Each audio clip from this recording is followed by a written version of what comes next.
Hello everybody. With all the parts of the main bulkhead and the seat bulkhead primed, we can now start assembling them. Okay, after looking at the drawings, we start with the main bulkhead. There are only a few parts, as you can see. Actually the big parts, the side parts, are not even going to be riveted today, because you only have to do that after having installed the side skins. So first we're adding the plate nuts. That's the easy part actually. And we inserted the bushings.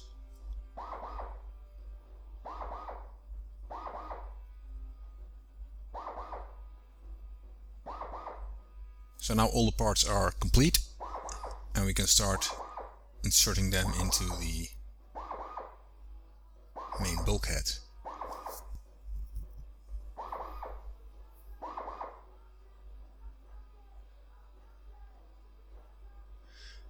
We found out that we actually need to make the rivets flush, so I need to countersink them so we can use flush rivets. I actually thought they could be just normal rivets, but that's not the case. It should be flush. Okay, first the stiffeners. That's the easy part. And then the front panel brackets. I had to remove some of the bushings because I was unable to use the squeezer for attaching the nut plates.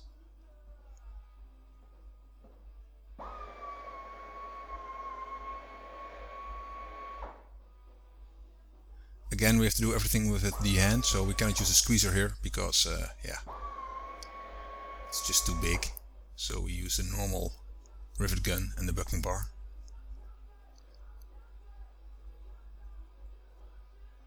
Well, this was quite simple. Now the harder part, the smaller front panels. They are partly screwed on. And here's where we make a first mistake. We broke it off. Yeah, so we are considering how to get it out. So we use some WD-40 and try to use the vice pliers, but that all doesn't work. There's not enough screw left to unscrew it again. So we decided to first do the other side, and that went very well actually. And we decided to drill out from the rear end. There's a nut plate, so what I did is I made a smaller hole, and then I tried to use the pliers because I thought maybe I had some less tension, but it doesn't work. And then I decided to use a thread tap and kind of use that to insert it in the smaller hole. This way, yeah, kind of pushing it out from the side, from the back, and that actually worked without damaging anything of the thread in the nut plate. So that was good news. And yeah, we could now use the other front cover plate. So that was nice. Torquing the nuts in there with a torque wrench. And we can start with the other one, the rear main bulkhead.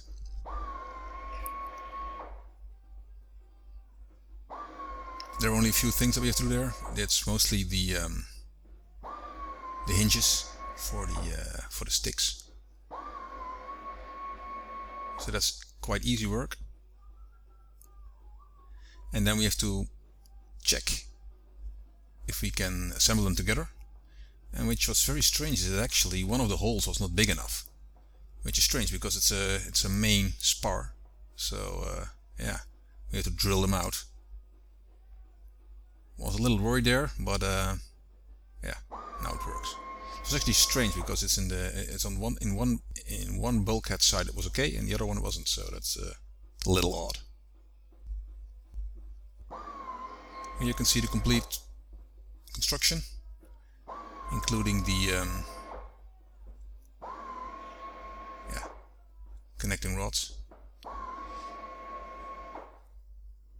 So I decided to remove the big we first have to still rivet the side parts in there.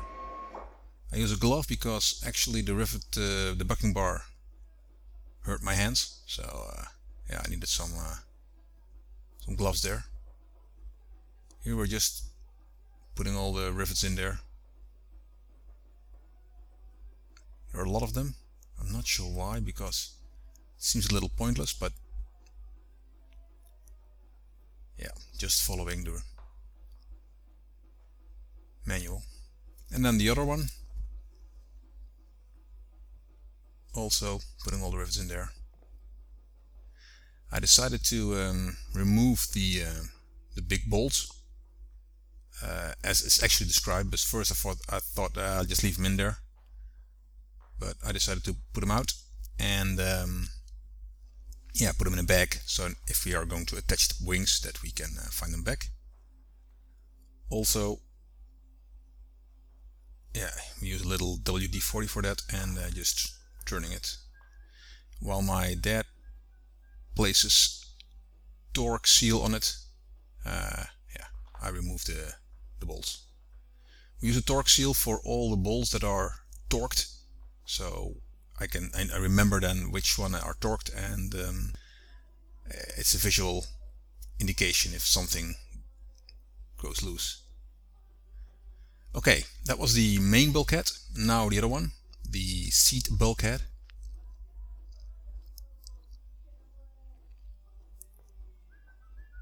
So we start with the seat, the backrest. The backrest has a plate, so that you can have several, let's say, levels of the backrest. Fortunately, I can use a squeezer for that, although it's a very strange formed part, but all the rivets are really close to the side, so I can use the squeezer. That's good. And even for the top I could use a squeezer, because the yoke can fit nicely around the part. And again, every time when I can use a squeezer, I use a squeezer, because just the quality of it is so much better than using a normal rivet gun and a bucking bar, and it's faster. Right, so that's the top part. Now the side parts and the bottom part.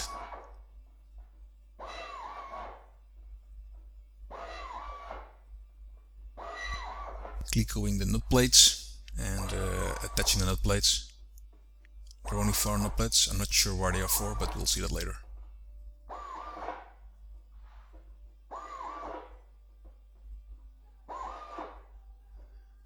Yeah, now we have to put the doublers. So I thought I would use tape for taping the holes so that it shouldn't rivet, but that was stupid, because I can just do it with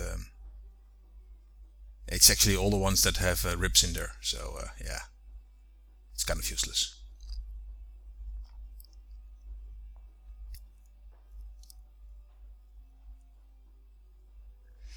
And even with a lot of looking at drawings and reading, I still make mistakes. So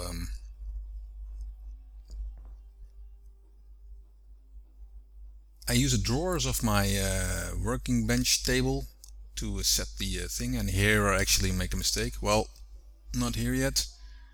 I mean, first I'm starting from the middle, going outside, but then where the plates are double, there I make a mistake, because actually there is one rivet behind the bent part that need to be done first before you can do the rest, and I find it out probably somewhere here,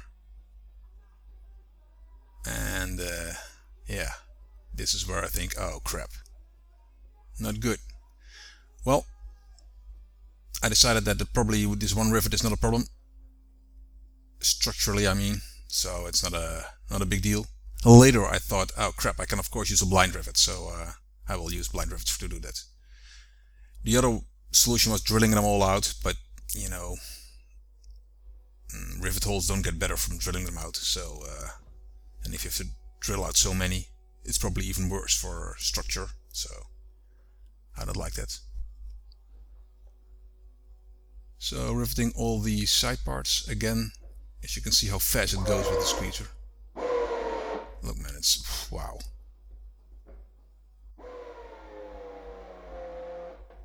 Really nice.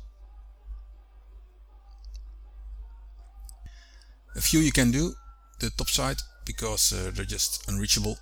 So you have to do that with, again, the rivet gun and the bucking bar. But that's only a 5 or 6 maybe. So, yeah, done. Last part is drilling the hinge parts for the flaps. I use a drill press for that, because it needs to be very precise. So, and the last part is attaching the harness or seatbelt attach points. And yeah, so altogether I think actually the bottom part is quite good. There's no way this will leave, even with the one rivet not set. And again, I find out that I of course can use a blind rivet, so I will do that later. And that was it. The main bulkhead and the seat bulkhead. Next time, continuing building my pie in the sky.